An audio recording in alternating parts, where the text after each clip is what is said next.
And I want to begin by acknowledging all of you educators and parents and students and caregivers and community organizers, all you're doing to defend truth and justice in education, because these are incredibly difficult times for educators, especially educators committed to anti-racist teaching and honest accounts of history. But today I want to express my deep gratitude to you all of you truth teachers who refuse to let lies and fear, right? Refuse to let them dictate what happens in your classroom. And this year's Black Lives Matter at School theme is intergenerational struggle. And the attacks on anti-racist education we are seeing today are nothing new, right? They're part of a long history of attempts to suppress Black voices and obscure the truth about systemic racism in this country. But the beauty of the Black freedom movement is how every generation has built upon the courage and determination of those who came before, and how that resistance has been passed down, right? And inspired others to follow. And that's the tradition that we're in. And we need to draw on that tradition and on the incredible achievements of our ancestors, because we are living in an era where the wealthy and the powerful are attempting to impose what I call post-truth schooling, where they seek to replace inquiry with conformity, and they seek to replace truth with propaganda. And even before Trump retook office, almost half of all public school students in the US went to a school in a jurisdiction where their teacher was required by law or policy to lie to students about systemic racism and oppression, right? And to understand the direction that Trump wants to further impose post-truth schooling, we have to consider a speech that he made during the June 2024 Faith and Freedom Coalition, when he dismissed concerns about George Washington enslaving Black people. He claimed, quote, "You know, they thought he had slaves. Actually, I think he probably didn't," right? This is the perfect example of the ideology I call uncritical race theory, right? It's a system of thought that denies systemic racism, and insists on a sanitized version of history that upholds existing racial hierarchies, right? Because we know the truth is, yes, George Washington owned 123 enslaved Black people, and he then added another 153 to the household through his marriage with Martha. And instead of celebrating slaveholders, we should celebrate people like Ona Judge, who escaped his plantation, right? But Trump and his minions prefer dishonesty about U.S. history, and they know it's essential, because if students understood the country's foundation in genocide and enslavement, they might question the unequal treatment and distribution of power and resources that's happening right now. And the history of the Black freedom movement is really a testament to the power of intergenerational struggle. We can see it through the stories of young freedom fighters like Ruby Bridges or the Little Rock Nine, or the thousands of students in New York City who boycotted the schools, and who stood on the shoulders of elders who fought for school desegregation in the courts and beyond. We see it in the Student Nonviolent Coordinating Committee, where the wisdom of elders like Ella Baker helped to guide the courage of young activists who organized sit-ins and voter registration drives and freedom rides and freedom schools, right?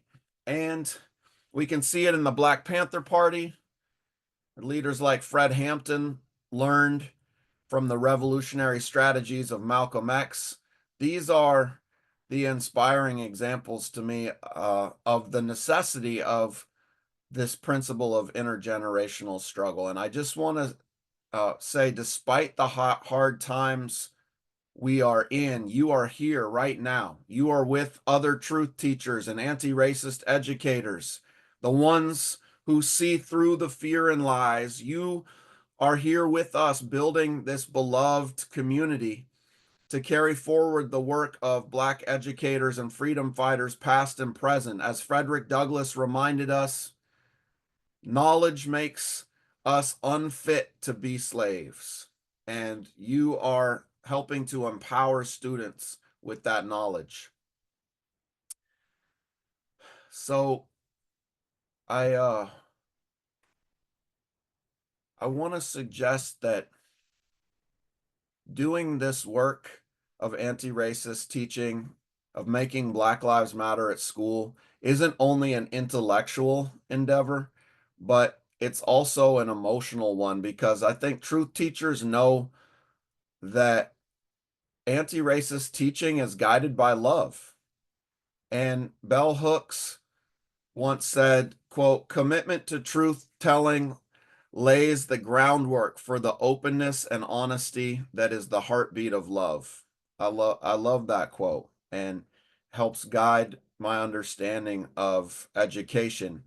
And I think it rhymes with something that Cornel West once said. He said, "Justice is what love looks like in public." And I think we truth teachers know that truth teaching is what love looks like in the public schools. And that's why we know that we have to create beloved classrooms, beloved classroom communities where we're honest with students about history, where we use culturally sustaining curricula and anti-racist pedagogy. We use healing circles, and we grant our students ample time for rest and for play, and include them in democratic decision-making processes in the classroom. This is the vision of education that the Black Lives Matter movement is striving for. And when we love our students and lift them up, they always, call us critical race theorists. But I think the real problem is the uncritical race theorists, and we have to build a resistance to them, and uh, build a resistance that's grounded in the hope for that vision of education. So I want to just end by saying that I hope that in 2025 that we can link arms together across this country, from the classroom to the streets, to ensure that this era that we're in is not defined by post-truth schooling, but rather by resistance. And let us honor the generations who have carried this struggle before us, and commit to supporting the generations who will carry it forward. And I just want to end with the words of one of my favorite truth teachers, a truth teacher from Washington, D.C. named Tiffany Mitchell Patterson, who signed the pledge to teach the truth that the Zen Education Project put out. And when she signed the pledge to teach the truth, she wrote these words. Quote, "The road to freedom hinges on the youth knowing the raw and rugged truth about the systemic ills of this country. Through truth, our young people can imagine and fight for a new world where we all are free." Thank you for all you do, and let's move forward together in hope and solidarity. I just want to let that breathe for a moment. Thank you so much, Jesse, for those powerful words. Before we let you go, what brings you joy in the resistance these days? Oh, thank you, Keisha. Yeah, I mean, I just published my book, Teach Truth, and I think if everyone had the opportunity to interview all the truth teachers that I did to write that book, this moment wouldn't seem one of despair.